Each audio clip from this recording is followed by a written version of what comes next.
Bonjour, I'm Frankie from Club Foodie, and today we're making an incredible African side dish called Jollof Rice.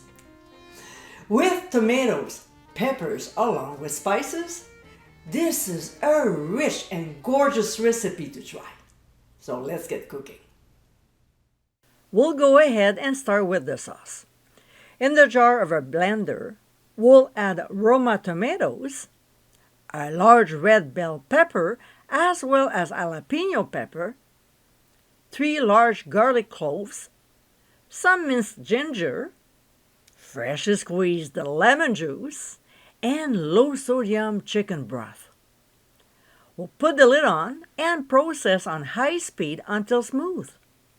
If there are little chunks here and there, it's okay, but it has to be mostly liquefied. It's a sauce after all. See, that's the consistency we want.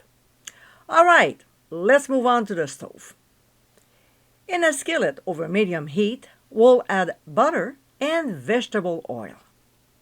When it starts sizzling, we'll add red onions, generously seasoned with salt, and saute for 5 minutes or until translucent.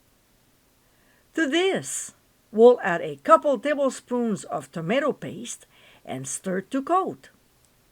If you're using the can to salvage the tomato paste leftovers, click on the top right corner of your screen for a great tip.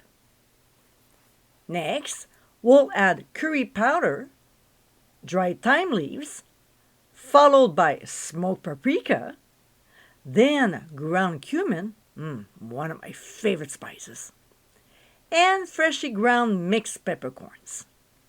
We'll mix until everything is nicely blended before adding the basmati rice. This time, we'll stir until all the grains are beautifully coated. We don't want to see any white specks in our mixture. When this step is done, we'll pour in the sauce we made earlier. I add jollof rice many times and it's so flavorful. It's a great side dish. Alright, so after it's well blended, we'll add a couple bay leaves and bring the mixture to a boil. Then we'll cover, reduce the heat to medium-low, and simmer for 20 minutes or until the liquid is mostly absorbed. When time is up, we'll turn off the heat and allow the rice to sit for 10 minutes, leaving the lid on.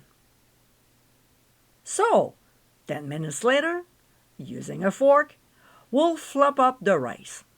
Look at this. It's perfect. We'll discard the bay leaves before garnishing with fresh chopped cilantro.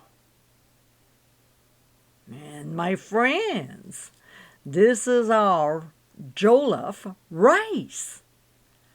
Colorful and so tasty, this African side dish goes so well with a variety of different proteins.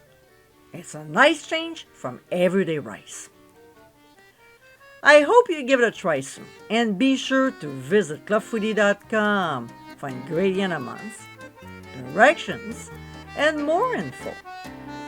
Until next time, my friends, bon appétit!